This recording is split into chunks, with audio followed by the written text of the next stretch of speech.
Okay, so any questions about this method of images that we did? Now, the basic idea of method of images is to try to find some point charges to replace our conductors. So in this example, for example, we had this conductor in front of another point charge. And so we said that, okay, instead of this conductor, let's model the effect of this conductor on this side of the plane by replacing this conductor by a point charge on the other side. So that was the idea. Now, in fact, that is quite a general idea where you can apply. I mean, in your homework, for example, you will be proving that if you have a minus Q charge or plus Q charge, you are supposed to prove that the equipotential surfaces are spheres. Now, these spheres will be, their centers will be shifting. So there's an equipotential surface here. Another surface will be like this. Another surface will be like this. The midline is an equipotential surface.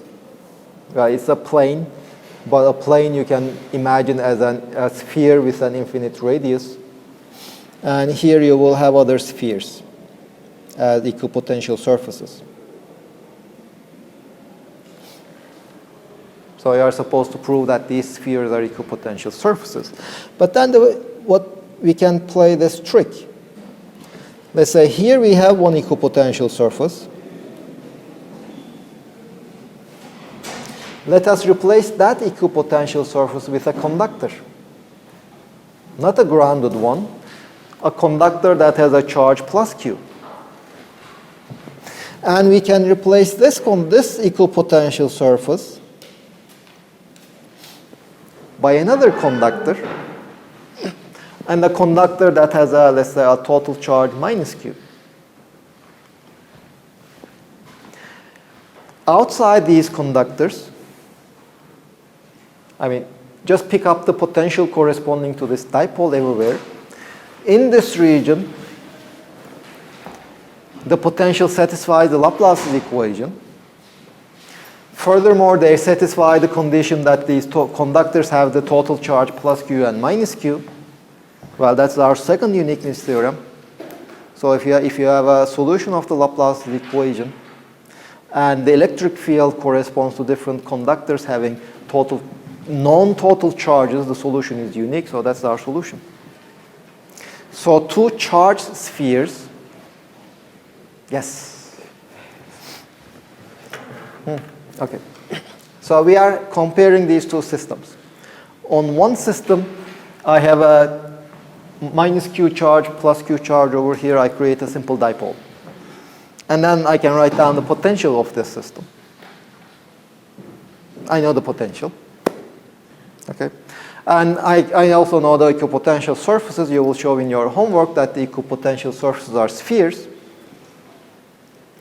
The center of the sphere is not necessarily on this charge, but they will be spheres. They will have some shape. I mean, whether they are spheres or not is not really important. They will have some shape. So just replace one of those equipotential surfaces by a conductor. Well, a conductor, the surface of a conductor is an equipotential surface, so nothing really changes. That surface was an equipotential surface, and now it's an equipotential surface. And that potential, that conductor, just put a charge minus Q. I don't know how the charge is distributed, but there should be a charge minus Q. Pick up another equipotential surface and around this plus Q charge, and put a total charge, replace that equipotential surface by plus Q charge, by a conductor that contains a total charge plus Q. So now I have these two conductors, one having a charge minus Q, the other one having a total charge plus Q. So what is the potential? My claim is that, or what the uniqueness theorem tells us is that we don't need to solve that. We already know the solution. Take the potential of this dipole, 2 point charges. Okay, we know the potential, right? Phi. Of 2 point charges, we can write down the potential. Right? Yes? Yeah. So, okay, does this potential satisfy the Laplace's equation in my volume outside the conductors?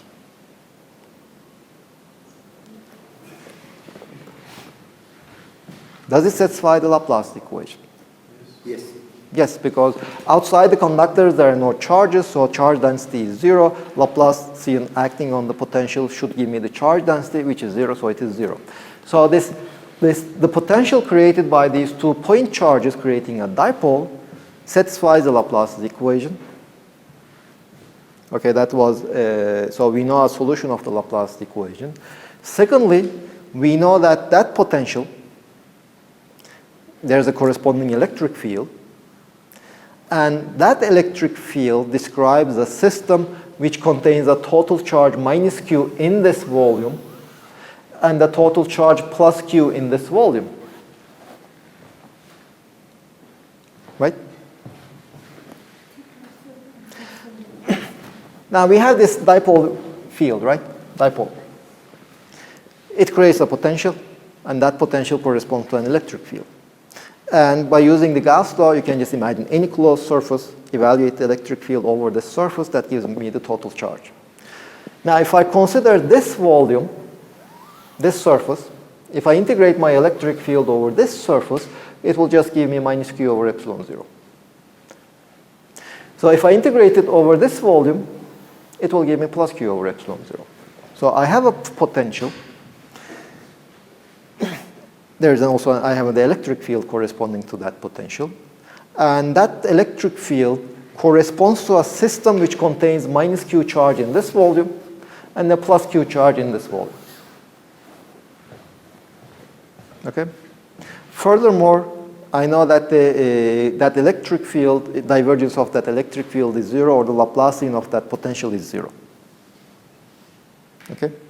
Okay, now comes my second uniqueness theorem. Remember, what it says was, if you know the total charges of your conductors, you have a bunch of conductors, you know the total charge, then the potential is unique. There are no different potentials. So if you can find one potential which satisfies your Laplace equation in the volume between your conductors, and it describes the total charge of your conductors, you are done. That is the only solution.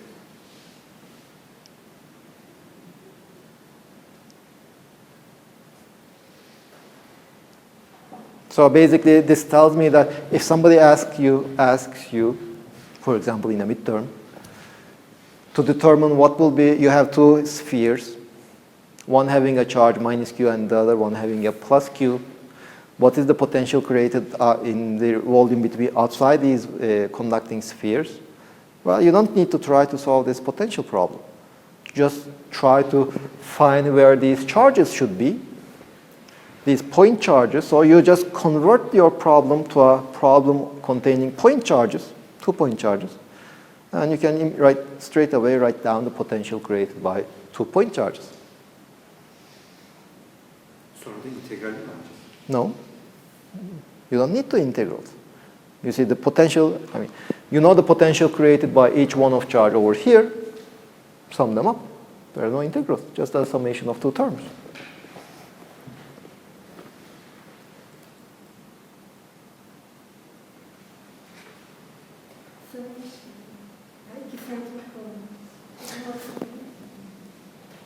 Well, they are not necessarily at a point equidistant from them. You see, what I'm claiming here is, I have this conductor over here, this conductor over here. This conductor has a charge minus q. This one has a charge plus q, and I'm looking for the potential at this point. Some arbitrary point. What my claim, or what the uniqueness theorem tells me, is that instead of this problem, just look at this problem. Minus q, plus q.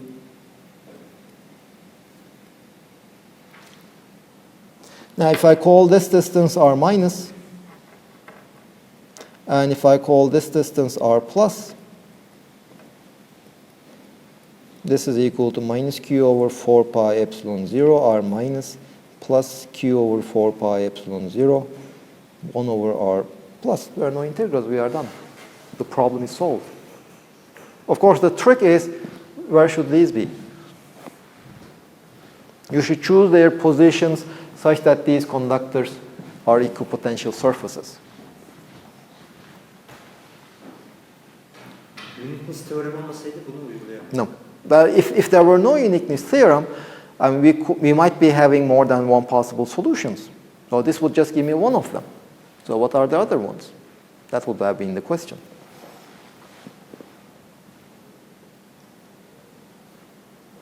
O zaman da fiziksel bir gerçekliği olmaz. Let's look at some other examples.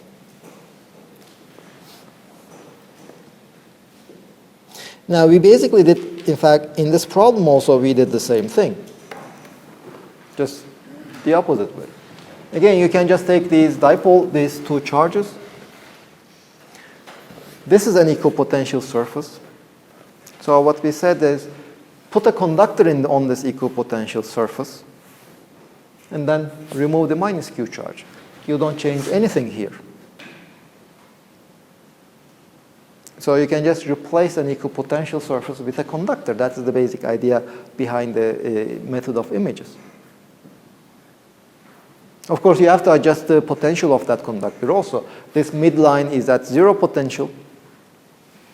So just replace it by a conductor that is at zero potential. If you remove the minus Q charge, on this side, nothing changes. On the other side, many things change. I mean, here, the potential is non-trivial. It's constantly changing. But if you replace it by a conductor and remove that minus Q charge, it's constant potential, but nothing is changing over here. That is what we will be using.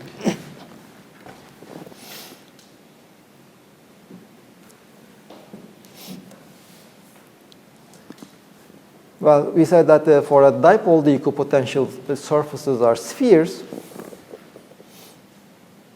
So let's look at this easier version of this two-sphere problem. I have one charge in front of a grounded conductor, conducting sphere. So what is the potential everywhere? By the way, before going at this example here, okay, I didn't really go into too much detail besides this, but we said that we can replace this problem of two conducting spheres with the problem of two point charges, suitably positioned point charges. Then once you know the position of these point charges, we can write down the potential. And knowing the potential, you can obtain the electric field by just taking the minus the gradient. Once you know the electric field, remember, inside the conductors, the electric field is zero. Outside the conductor, you have a non-zero electric field. If you just look at the discontinuity of the electric field across this point, it will be proportional to the charge density at this point. So basically, in that way, once you determine the potential, you can determine how the minus Q and the plus Q charge is distributed on your spheres. It will be long, but nevertheless straightforward.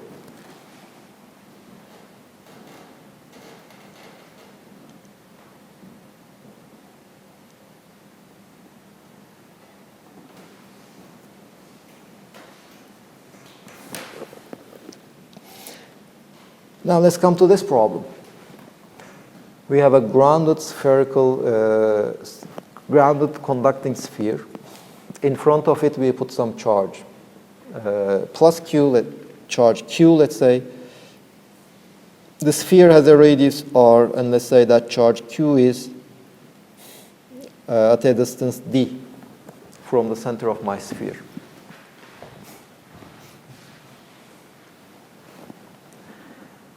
Now, where should the image charge be?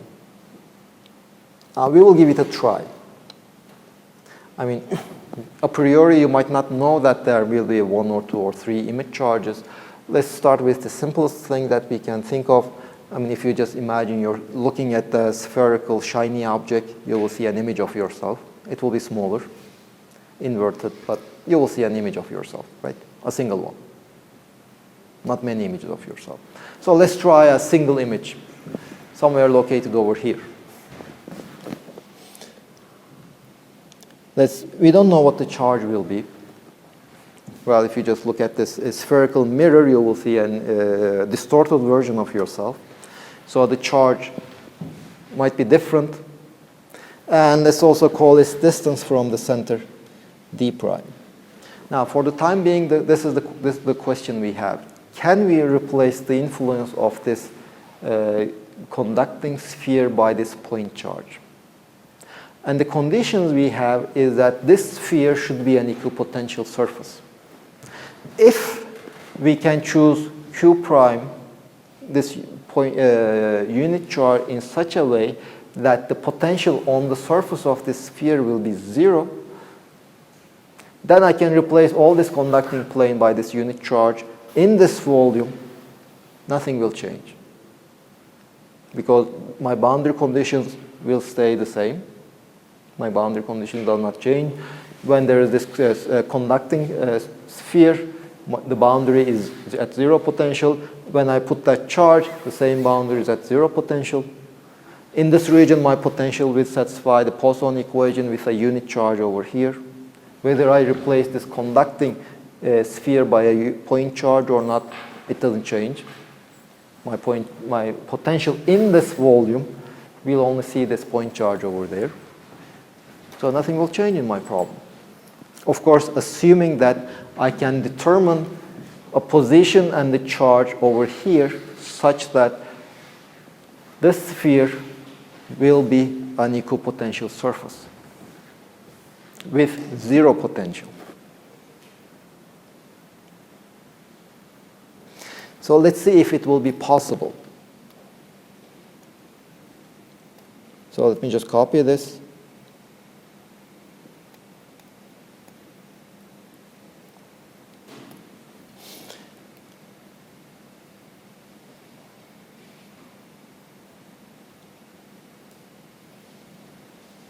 So this is what I am looking for.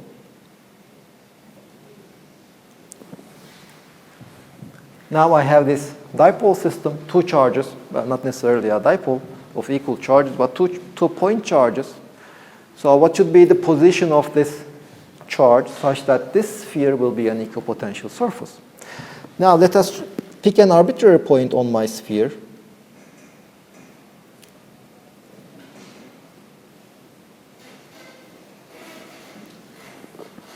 And let us try to write down the potential at that point. Let's say this distance, or let me just use some vectors. So let me call this one my vector r, or d. R0 prime. And this other one, my r0, and this is my r vector.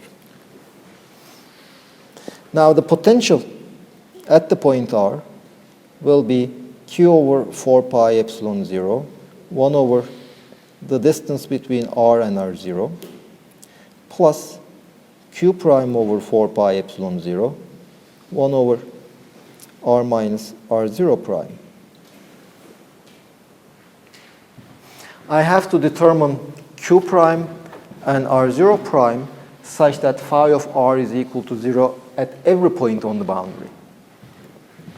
Not just at a single point, but at every point.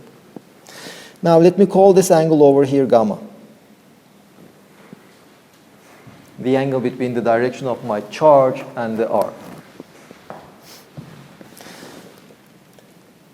Now r minus r0,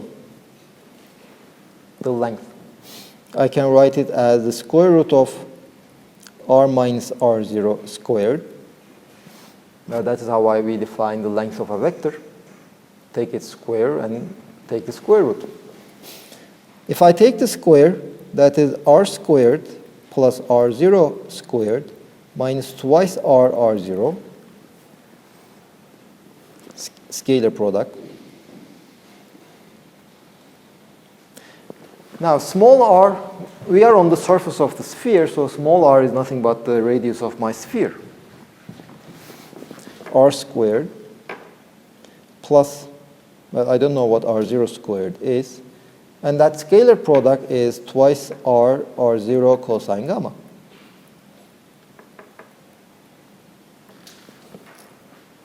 This is the length r minus r0. I can do the same thing for r minus r0 prime. Well, the only difference between r0 and r0 prime is their magnitudes. They are pointing in the same direction, so gamma is the same. So this is equal to square root of r squared plus r0 squared minus 2r r0 cosine gamma r0 prime.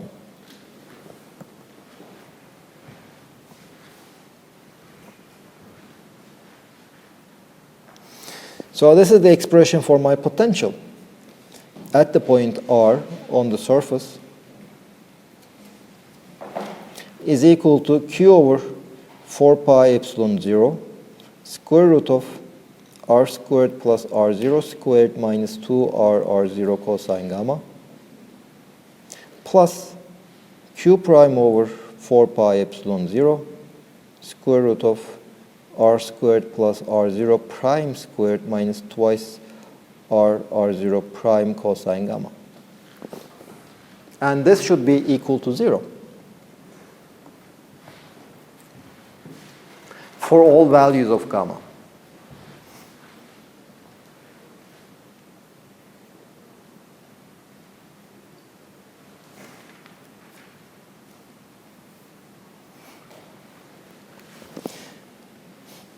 Now let me do one more trick. Which one is larger, r or r0? R. Let me take the smaller one out, or the larger one out. Here, again, I will do the same thing. I will take the larger one out of that square root. So it will be easier for me to see what should be the relation. So let's say 1 over 4 pi epsilon 0. R0 is the larger one. So R0 square root of 1 plus r over r0 squared minus twice r over r0 cosine gamma plus q prime over 4 pi epsilon 0. In the second square root, it is the capital R that is larger. Square root of 1 plus r0 prime over r squared minus twice r0 prime over r cosine gamma. Well, the square roots, they look quite similar. There is the 1 over here, square of something, minus twice that thing times cosine gamma. This also looks quite similar. And the cosine gamma dependence of both of these square roots should be the same so that they cancel at every value of gamma, not just a single value. But if we want to have the gamma dependence of both of those square roots the same, then I should have r over r0 should be equal to r0 prime over r. So this makes sure that this square root is equal to this square root for all values of gamma. Well, if the square roots are the same, I can just, well, the square roots are the same. 1 over 4 pi epsilon zeros are the same. What remains is q over r0 plus q prime over r. Well, this is not r squared r. This should be 0. So if these conditions are satisfied, phi is exactly equal to 0, no matter what the value of gamma is. So let's see. R0 prime is equal to r over r0, now r squared over r0. Yes. And q prime is equal to minus q r0 over r.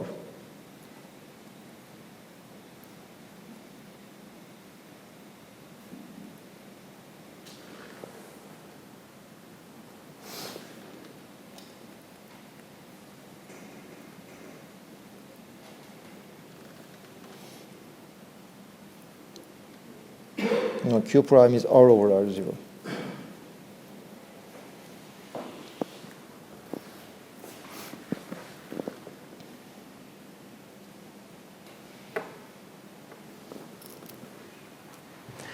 So if I make these choices, then I know that the surface of my sphere will remain as an equipotential surface at zero potential. Now, one way to remember these expressions is that you see this R over R0 is a number smaller than 1. If you look at this spherical mirror in your hand, you will see that you are smaller. You look smaller. And the fraction by which you will be smaller is equal to this one. The radius of the sphere divided by your distance from the sphere. So the charge is kind of made smaller by the same ratio. And the distance, R0 prime, it should be inside the sphere. R is the radius of the sphere. But it should be inside, I mean, the distance from the center will be smaller than R, and the fraction by which it is smaller is the same ratio, R over R0. This is less than 1. So what we had proven, this system, as long as we are outside the sphere, is the same thing as this system. This is Q, this is Q, here we have Q prime. And the distances, this is the center, so this distance is R times R over R0, where this is my R0 distance, this is the radius of the sphere, and Q prime is minus Q R over R0. Now again, we replaced our original system in which we have this conducting sphere. Since it is conducting, there will be some charge distribution on the surface of the sphere due to this other point charge. We don't know the charge distribution, but we know that we can replace that system by the system of these 2 point charges. And once you know the charge, that you have 2 point charges, you can straight away write the potential corresponding to that 2 point charges. And that same potential will be the potential of this system outside your conducting sphere. Inside your conducting sphere, this system and this system will of course have completely different potentials, but outside the conducting sphere, this system and this system will have exactly the same potential. Because the potential of this configuration satisfies my boundary conditions outside my sphere, and it satisfies my Poisson equation corresponding to this system, as long as I'm outside the sphere. So I'm not.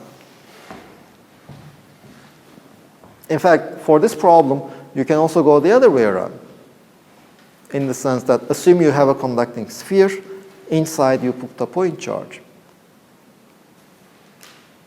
If you put a point charge inside, so it will be the same thing as putting another point charge outside your sphere, as long as the potential inside will be the same. Peki hocam, hani öyle bir sistem var ki buraya point charge koyuyoruz. Görüntüsü de gene o sistemin içinde oluyor.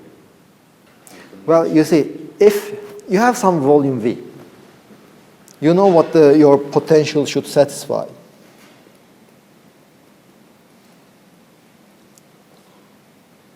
Inside your volume V, this is what your potential should satisfy. So if your image charges turns out to be inside your volume V, well, then it won't satisfy this equation, because the charge density in your volume will be different. So this basically tells us that as long as you are inside your volume V, put some charges outside. They don't contribute to rho inside your volume V. If you put them inside your volume, you are changing the charge distribution in your volume, so it doesn't satisfy the same Poisson equation. It satisfies a different Poisson equation in your volume. So you cannot put your images inside your volume.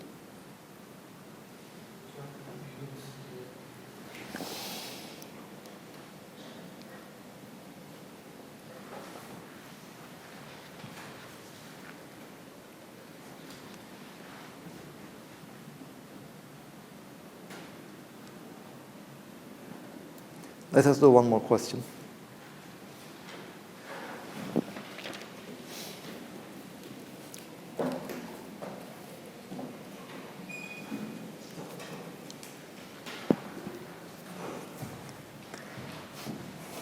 This is not conducting, not grounded. It's conducting but not grounded. Now what? You see, before it was grounded, so we knew that it was at zero potential. We put some charge, some image charge inside over here. So we were kind of happy. And then we said that, okay, there will be some charge distribution on the surface.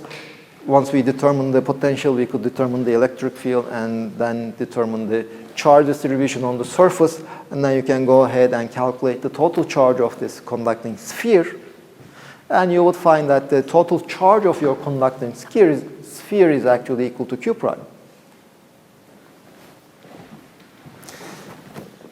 But now the total charge is fixed, and let's say initially it's neutral. So we have a conducting sphere, conducting neutral sphere. We bring a positive charge. Now what do we do? Well, the trick is basically the same. Yes? No? No? Okay. So the trick is basically the same in the sense that method of images just tells you that try to find some image charges somewhere such that your boundary conditions are satisfied, or whatever your conditions are. Now, this is a conductor. It's not grounded by conductor. So we have to create some image charges inside, not necessarily one, but we might have more than one. What we need, as I said, you can just put any number of charges outside your volume. It won't change your Laplace's Poisson equation as long as the charges are outside your volume. But we have to choose those charges outside our volume, the image charges, such that they will create our conditions, necessary conditions. Now, in this one, the necessary condition is that the total charge should be zero. That is one condition. Plus, this should be an equipotential surface, the surface of the metal. Those are the conditions we have. Now, we already have kind of one image charge, let's say along this line. Here we have Q prime. And we know that Q prime is equal to minus Q times R over R0. This is R. This distance is R0. Well, this charge plus that charge makes sure that my conducting surface is a equipotential surface. It also makes sure that it is at zero potential. But that charge creates one problem. So remember, we are trying to put charges such that they will satisfy our conditions. Now, in this problem, we don't have the condition of zero potential on the surface. Now our condition is that we should have a total charge zero. Now, if I just put this single image charge, I will get a total charge of Q prime. The total charge should be zero. Let me put another point charge over here, minus Q prime. Now, I'm claiming that my system of one conducting sphere and the point charge in front of this conducting sphere is, at least as long as I'm outside my conducting sphere, is the same system, behaves similarly to a system of 3 point charges, not just 2. Well, these two already make sure that this is at zero potential, and the charge at the center of the sphere, I mean, if you have a single point charge, the equipotential surfaces are spheres. And this point charge on the center doesn't change the fact that this is an equipotential sphere, because this charge is at the same distance from the surface of the sphere. The potential of this sphere is no longer zero, but that's not my condition anyway. My condition is that the total charge should be zero. Total charge is zero. The surface of the conductor is an equipotential surface. I'm done. So the potential created by these 3 charges in my volume satisfies my Poisson equation with this single point charge in my volume. It satisfies the condition that this surface is an equipotential surface. It satisfies the condition that the total charge inside this surface is 0. And again, back to our uniqueness theorem. The uniqueness theorem tells us that the function that satisfies all these properties is unique. There's no other one. We had found one, and that is the only one.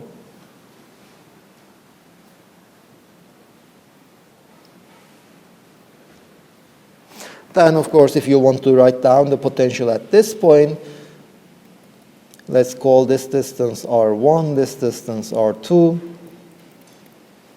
this distance R3. Phi is equal to Q over 4 pi epsilon 0 R1 plus Q prime over 4 pi epsilon 0 R2 plus or minus Q prime over 4 pi epsilon 0 R3. So we know the potential. Of course, when it comes to calculating the electric field, you have to take the derivatives of these expressions. It will be, again, a long computation, but nevertheless a straightforward one. Minus Q prime şu Q prime'den mi buluyor hocam? O da plus Q R bölü R0 mu diyor? Q prime is minus Q R over R0. Minus Q prime. Well, it's the minus of this charge. The total charge should be 0. That is why I know that I should put a minus Q prime over there. Q prime ve Q nasıl equipotential surface boşluğunu sağladığımız şeyimiz var. Q prime çünkü yani uzak. Let's go back to this derivation.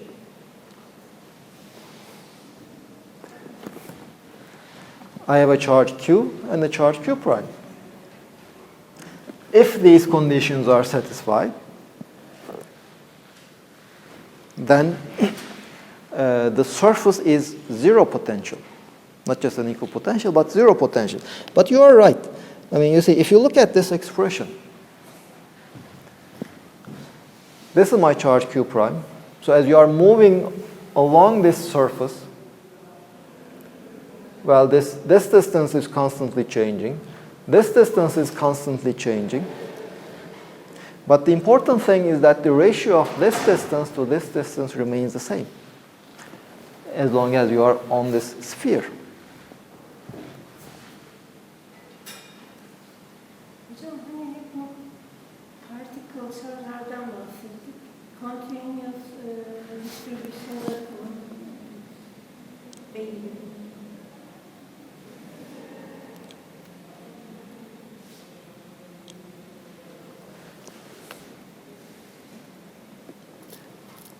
Well, let's see. Let's take a sphere. Let's take some charge distribution. And let phi, let's call it 1, be the potential created by a point charge, by a unit point charge. Let's ground this.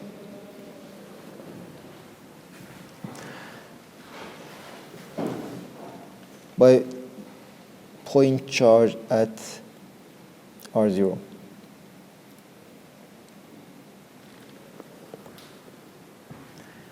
So if I had put one point charge over here at the point R0, this will be the potential created at the position R. Okay, so now I have a continuous charge distribution. Let me look at this one.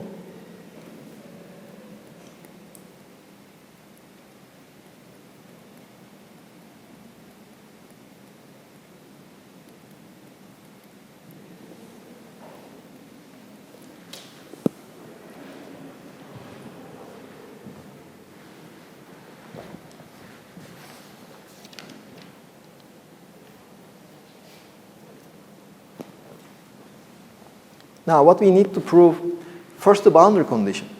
Does this satisfy my boundary condition? what I'm going to set is, let's assume that R is on my surface of the sphere. So if R is on the surface of the sphere, I should take this R to be on the surface of my sphere. But phi1 is already the solution of a point charge with zero boundary conditions. So phi1, when R is on the surface of the sphere, is already zero. So this one satisfies my boundary condition. Now the next thing I should check, does it satisfy the Poisson's equation? Let's act with the Laplacian.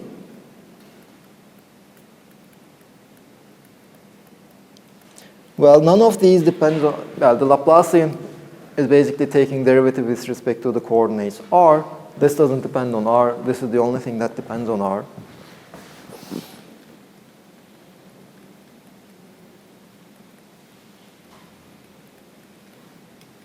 But you see, this was the potential of a single point charge. So this is minus 4 pi, three-dimensional Dirac delta R minus R prime.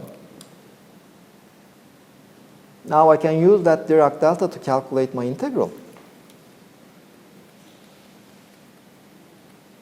Minus 4 pi rho of R. So this function, it satisfies my boundary condition. It satisfies my Poisson's equation. We are done. This is the potential created by this charge distribution.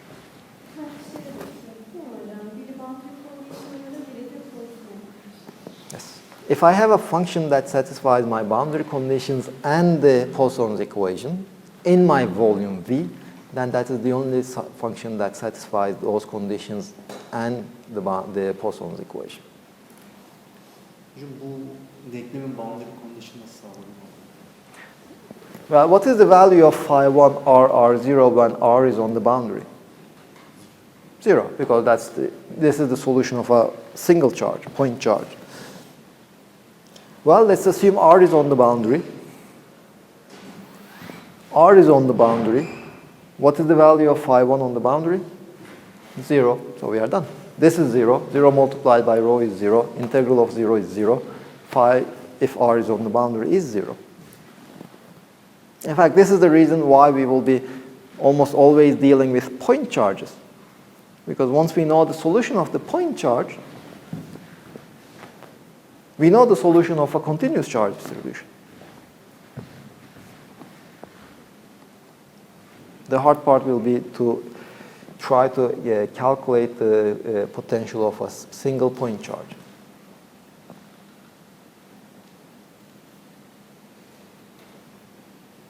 Peki hocam hep böyle küresel bir şekil olması mı gerekiyor? Yani eliptik garip bir şekil olsa böyle. You are already complaining about the ellipse in your homework.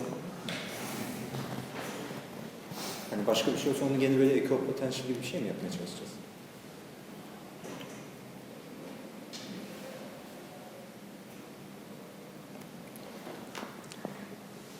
I have two plates, conducting, grounded. And I put some, well, this is not sphere, this is not an infinite plane, two infinite planes. And a plus Q charge over here.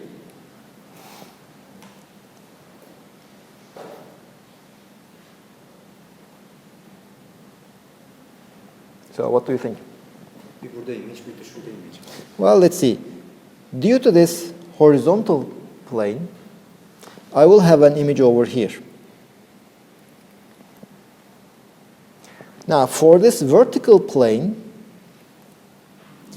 both of these plus Q and minus Q charges will act as if they are real charges. So both of them will have an image on the other side.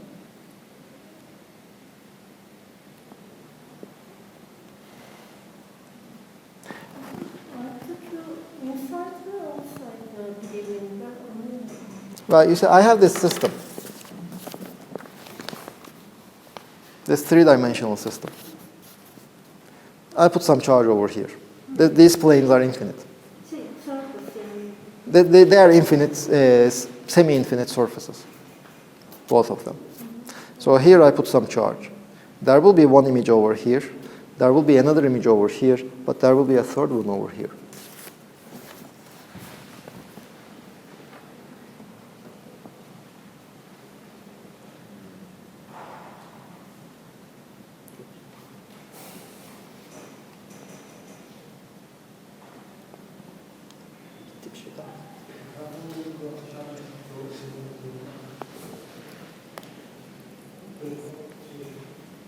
Well, I mean, this plane will kind of make this image of this metal plate also, if that is what you are asking for. It is as if you have one mirror over here. This mirror creates the image of this plus Q charge, but it also creates the image of this conducting plane. So now you can replace this plane, you can remove this plane, and replace it with this half of this conducting plane and this image charge. So you will have an infinite plane, not a semi-infinite one, an infinite one with two charges in front. Each one of them will have the image charge on the other side.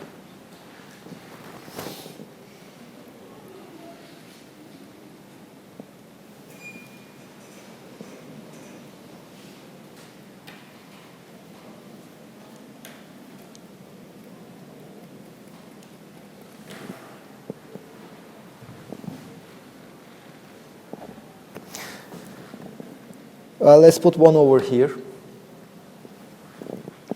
Well, this will create an image of this one and an image of this one.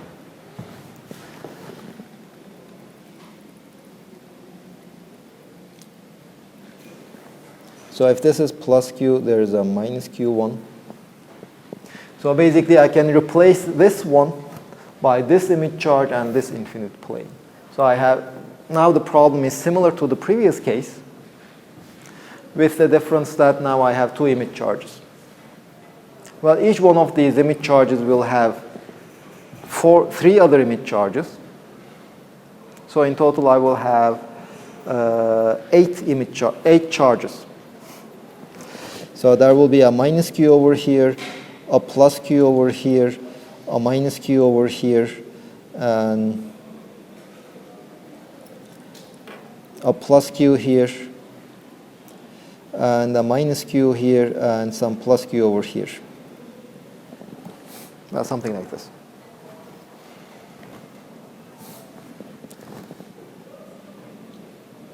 Why did I choose 45 degrees or 90 degrees? I could have chosen also 60 degrees. For 30 degrees it will also work, or 15 degrees it will work, but for 16 degrees it will not work.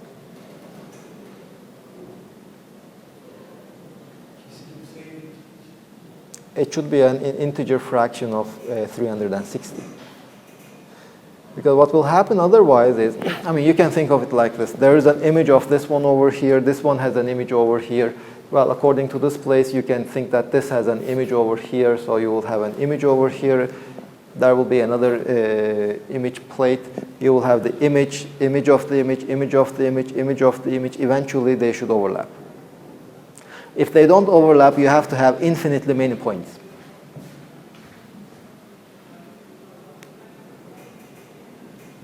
So at least, as long as these are some nice numbers like 45 degrees, 60 degrees, 90 degrees, it's enough to have a finite number of images. Then the method of images does not work. You see, you have to find a sufficient number of charges located at suitable places out of your volume so that they satisfy your conditions. There is no guarantee that you can always find a finite number of charges.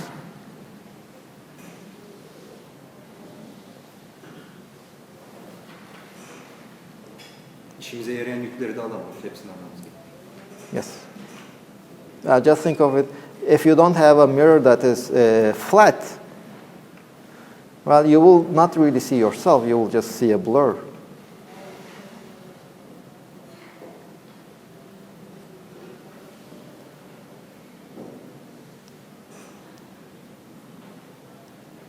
Any last minute questions? In the previous figure, This one. the plus Q charge out of the mirror is both reflection of This one. Yes. Yep. Isn't it plus 2q? Try it. Give it a try.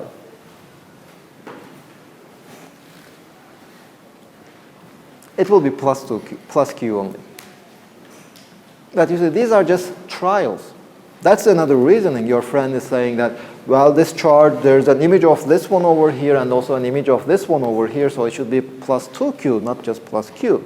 But the criteria is, you should, I mean, we didn't do it over here because I know the answer. The thing is, you have to check that these charges are sufficient to satisfy your boundary conditions. Are these charges visual or real? I mean, do we just assume that there are some? You see, this region is a conductor. There cannot be any charges in this conductor. They are not real. They don't exist.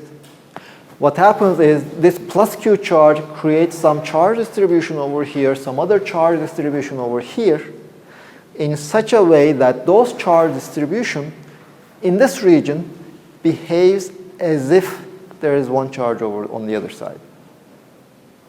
It's just, I mean, in a sense, it's like a hologram. You see, a hologram is a two-dimensional distribution. It has the information of this three-dimensional image. Just like that one, there's a two-dimensional surface charge distribution over here. It behaves as if there is a unit charge, not on the surface, at some three-dimensional distance. Okay, they are going to kick us out, so we will have a recitation tomorrow. If you have questions about the homework, you can also ask those questions about the homework tomorrow.